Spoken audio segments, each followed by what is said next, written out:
Star Wars The Last Jedi.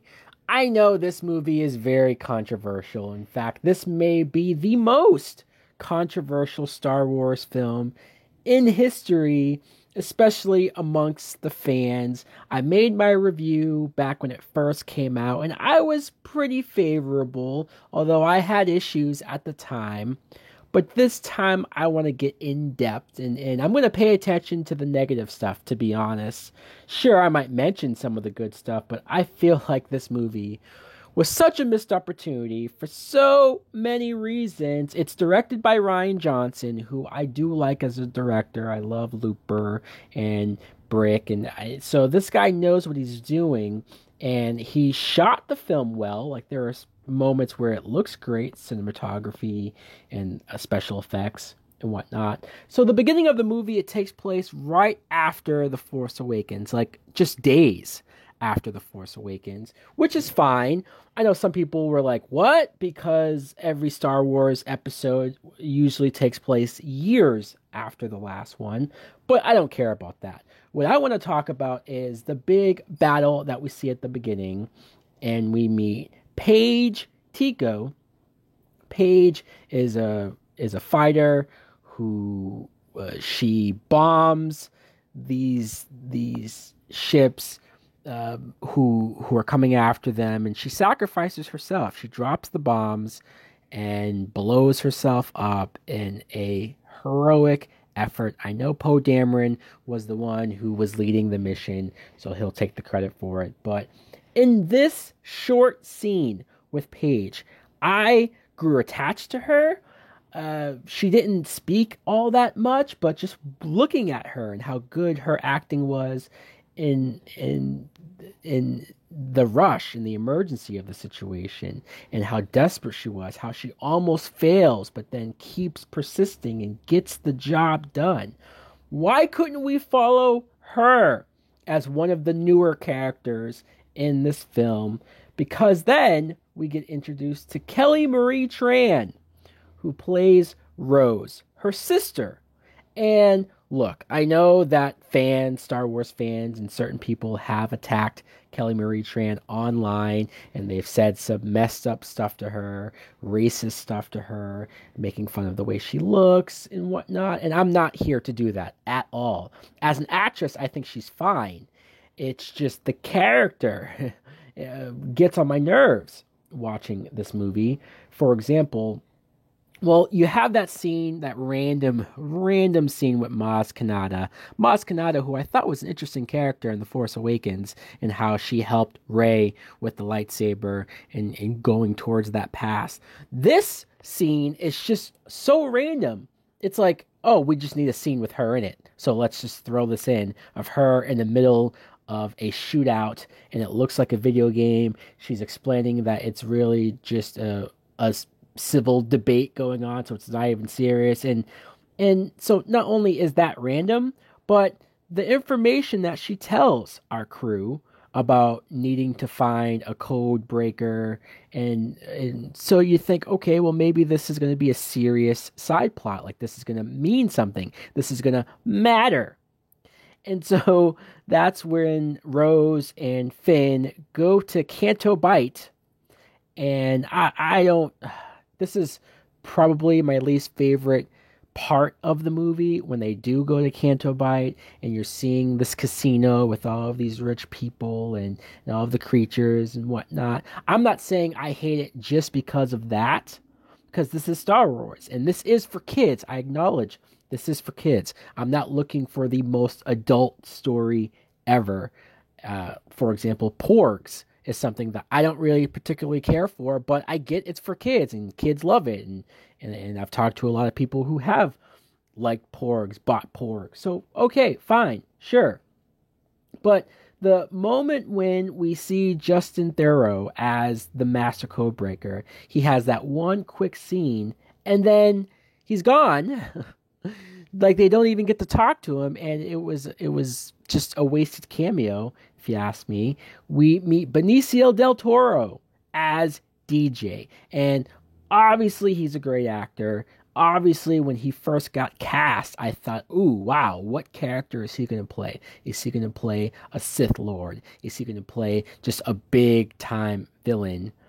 And no, he's just a weird, stuttering buffoon criminal who helps Finn and Rose get out of the jail cell, and he steals a ship, and they get out of there. And then later on, he turns on them and then just leaves. Unless his character comes back, or unless there's a comic book that talks about him, his backstory, and where he went off. What a waste! What a waste of a great actor. The scene where they save the animals, and this is the big reason why I dislike Rose. Her whole thing on wanting to stop this animal slavery thing. I know it's a good cause. I know it's something that you should root for, but it derails the story. I'm following a story that's going on the other side of the planet, on the other side of the world, the other side of the universe. And when we cut to this, I'm not interested. I don't care about these animals. I don't care about the horrible prequel level of CGI of them running through the casinos and destroying everything, and the animals running free, and oh, go on, be free. I don't care. And Rose, her character, her writing is a big part of that. John Boyega as Finn. He is wasted. John Boyega is a great actor. Finn was a great character in The Force Awakens, and I instantly connected to him being a stormtrooper and wanting to get out of that situation and be a hero. And sure, he was a reluctant hero, but still, and maybe Rey helped him go towards that path of being a hero, but still, he was a flawed character that was trying to do the right thing. This movie, he tries to run away again, so he's going to have the same arc. He was going to run away, but he gets caught by Rose, and then he gets forced to go on this adventure, and then what does he learn? He does have a decent fight with Captain Phasma, but Captain Phasma is another character who was wasted. Gwendoline Christie, who, when she was cast, I thought, oh, yay, let's see what she can bring to this. And fine, her costume looks cool. But that's about it. She gets bitched out at the end of Force Awakens and dumped in the trash compactor. I guess that still happened, although she made it out of the planet before it blew up to be here. And she gets a decent fight with Finn, but Finn kind of easily destroys her and beats her, and then she dies. We see her eye to give us, I guess, some context that she is a human, but that's it. She's dead. Wow.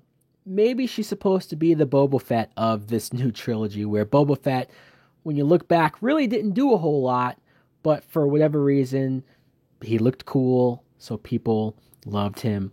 The moment at the end of the film when Finn is going to sacrifice himself, he is driving head first into that beam to stop them from coming after our group, and what does Rose do? Another reason why I dislike Rose. She stops him from doing it. Look, I'm not saying I wanted Finn to die.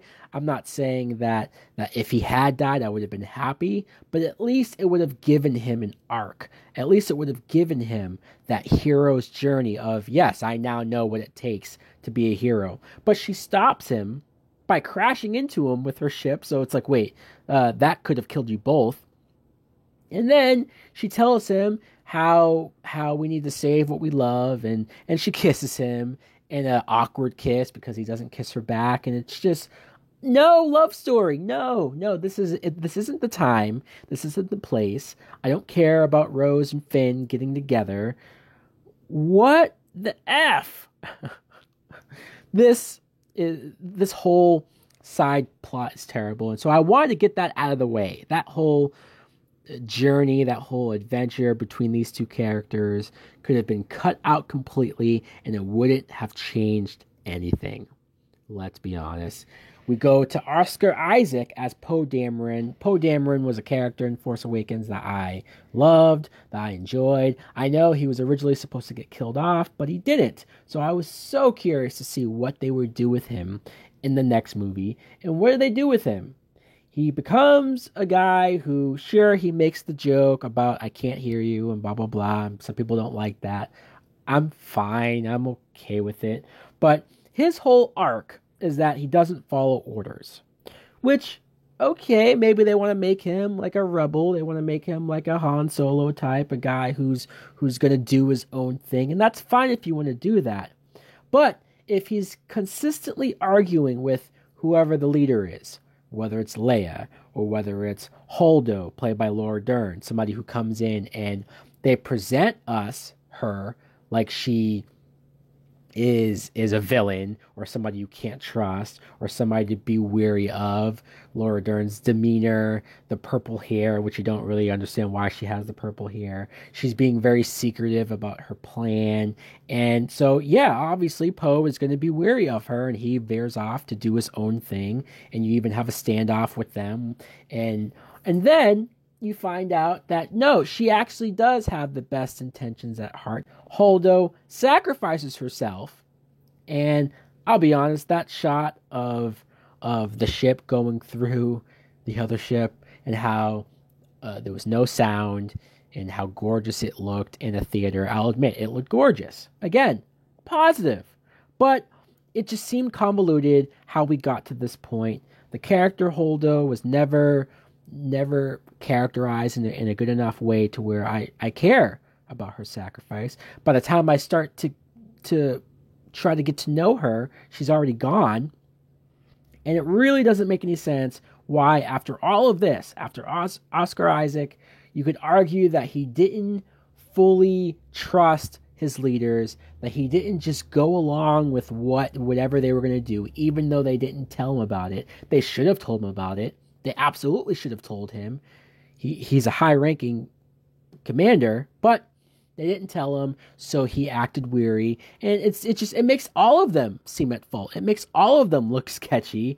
And I don't buy Leia naming him as the leader or thinking that he has proven enough to become a leader. It just very convoluted, very confusing. I don't know why anyone gets to the point that they do. Which brings us to Carrie Fisher as General Leia. Carrie Fisher had passed away before this movie came out, so we were all wondering how her character would be handled. In that scene where she gets blown out of space, it wasn't by Kylo Ren, but it was one of his people. They shoot at her, and the whole thing blows up, and everyone in the room dies besides her. But you see her in space, and you think, wow, this is pretty gruesome, until she starts to fly like Mary Poppins. And it looks ridiculous. It does. It really, really does. I love the idea of finally seeing Leia use the Force. I love the idea that maybe she had trained herself or had been trained and we just didn't see it, of how to use the Force. She's not quick to go to it and use it, but she uses it when she has to. And I'm not even that upset that maybe the Force saved her out in space. Fine, because we don't really know how the Force works. But this just looked goofy. That's my biggest thing. Watching this in the theater, I didn't know if I should laugh or if I should just look away. I didn't know how to feel about this. It's supposed to be a triumphant moment. It's supposed to be a moment where you cheer, and it just comes off as awkward.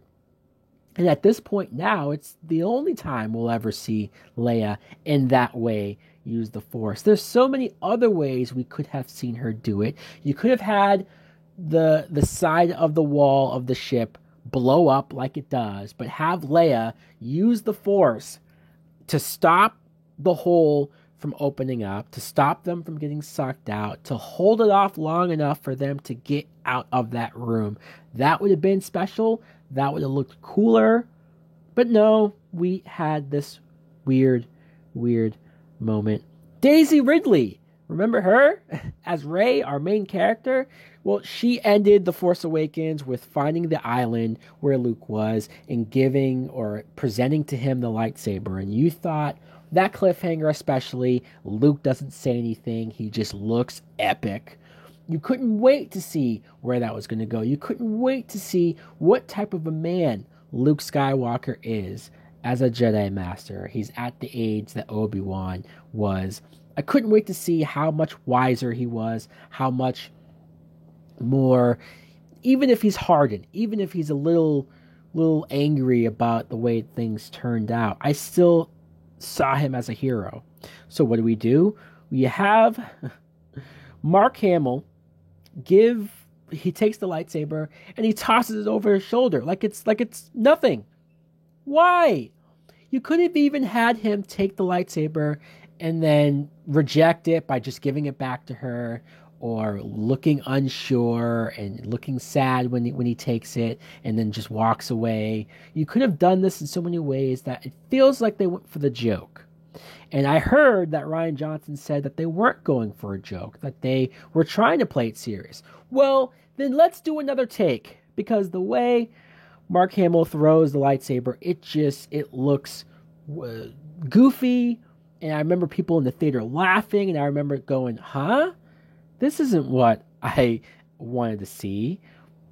So Daisy Ridley, she's training with Luke. It takes a lot for him to want to. He doesn't want to, and you eventually find out why. Rey also develops a Force Skype connection with Kylo, and he's telling her about what Luke really did and how he's lying, he's not who he says he is. And so you get some flashbacks of versions of why Luke is the way that he is. And it's hard for me to buy Luke freaking Skywalker, that here's a guy who saw good in Vader. Look at what Vader has done. And Luke still saw good in him, still went to the Empire and basically sacrificed himself thinking that he could get through to Vader. And he does. He was right. He was successful. He was proven right. So really, he probably would never be that negative or not be willing to give somebody else another chance. But yet, Ben Solo, the moment where he sensed a little bit of Snoke, a little bit of dark side influence, he goes in the middle of the night to try to kill him? Really? Luke Skywalker? I don't buy that. I mean, you'd have to do a lot more. You'd have to make a whole movie about what Ben Solo's demeanor was, or his actions, or if he was doing things that would make Luke that afraid, that nervous, even for a split second contemplate to kill him.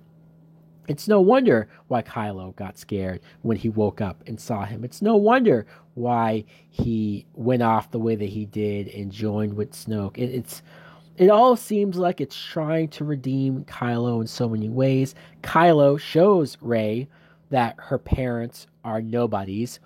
Great! So J.J. Abrams, who did Force Awakens, he set up the whole idea of who was her parents. Or not just that, maybe she comes from a long line, a lineage of somebody important, even if it's the granddaughter of Obi-Wan, or just something. Maybe she's somehow connected to aliens, and that's what makes her Force abilities stronger. Something, but to give us her parents are nobody. Oh, she is nobody.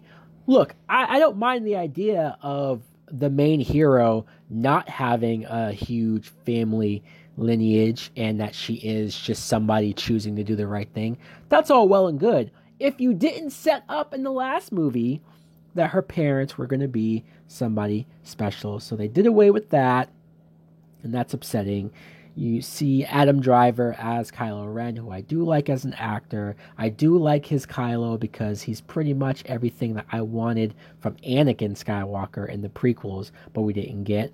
I like how he shows remorse, a little remorse, maybe not so much about killing Han, which I hated him for, but when he didn't want to kill Leia, his mother, and you thought maybe Rey was right about him, trying to get through to him. The throne room scene is amazing, and I will admit that when the two of them, Rey and Kylo, are back to back, they take the lightsabers, flip over, fight off all of those red guards, and Kylo kills Snoke Snoke is somebody that I never thought was all that interesting. He did seem like a complete ripoff of the Emperor, and I was willing to give a chance for this movie to show me otherwise, and it doesn't really do that. He gets killed very easily. He was said to be powerful with the Force and how much he was using it to attack Rey, but you don't get to see a cool fight with him, and that's unfortunate. So Kylo, you think that he's going to turn good. You think that maybe Rey did get through to him. But then he reveals that no, he does not want to join the Jedi, the good side. He wants to destroy it all and start anew. Which, when you think about it, not the worst idea.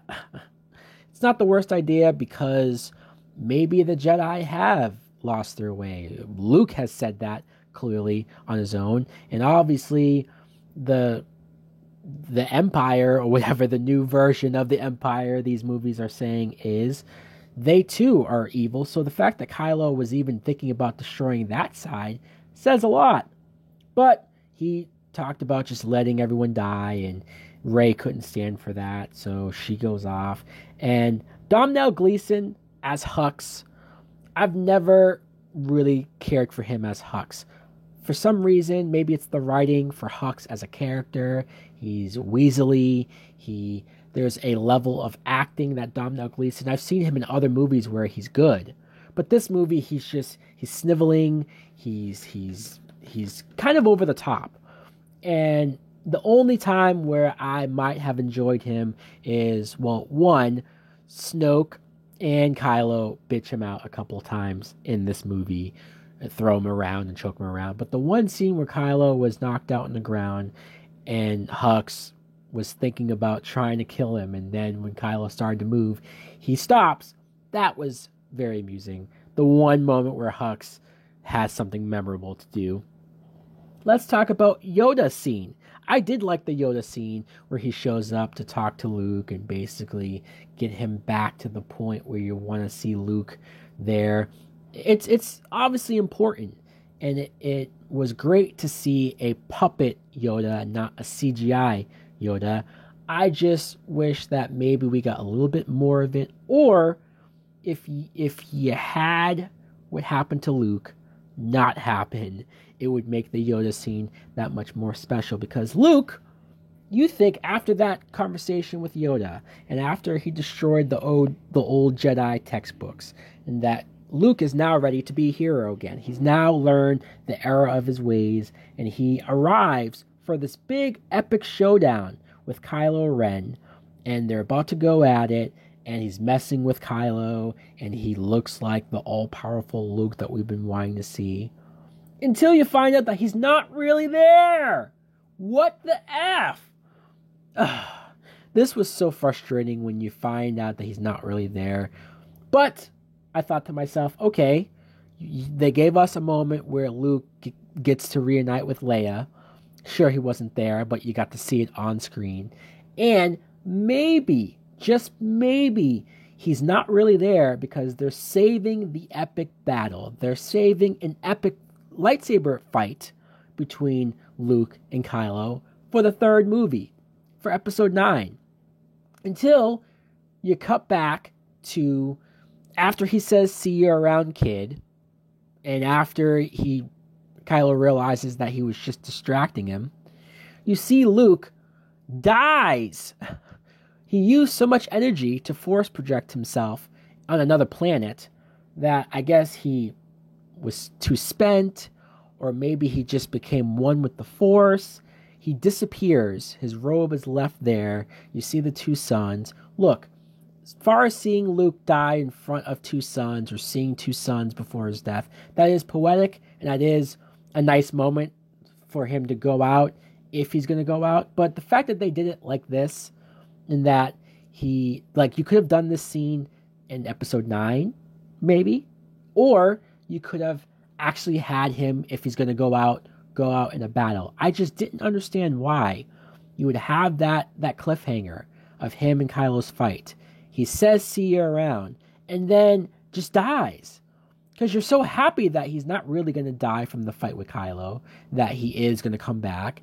to then just have him die seems counterintuitive. It just seems like a big pull from the rug. And I trip and fall, and I don't know what happened. Every single time that happens, it's the most confusing, it's the most question mark moment that I have of why that decision was made. And even after Carrie Fisher died in real life, you would think, oh, well, you know what? Let's maybe cut out the moment where Luke disappears. And let's figure out what to do with Luke. Have him in a bigger role, a more heroic role, the version of Luke that we wanted to see in the next movie. But no, they kept him dying, and it baffles me. It's something that I don't understand. I think Rian Johnson just wanted to set us up for things that looked like they were going to go one way, and then he constantly went the other. And I don't think that's the greatest way of telling stories, especially a story as epic and as satisfying as a Star Wars movie should be. Our last scene, because Rey hasn't really done much, let's be honest, besides lift some rocks. And look, we have another movie with her, so she could still be redeemable, but she didn't do a whole lot in this movie. You get the shot of Broom Kid, because we needed that, right? We needed to show Broom Kid using the Force, and it feels like something that could have been an after credit scene, or it feels like a scene that, honestly, this movie is at 2 hours and 30 something minutes, maybe even longer. It's the longest Star Wars movie. I don't think you needed that as an ending. I think we could have just ended it on the ship, the Millennium Falcon. I don't know. Do I hate this movie? No, I don't hate this movie. There are just, obviously, from what I'm talking about, there is so much that I don't like about the movie. There's so much that when I watch the movie, I have scenes and moments that I like. I have action moments that I like, but then it's the writing. It's the character moments. It's some of the choices that are made as a director that I am left confused on why they decided to go this way.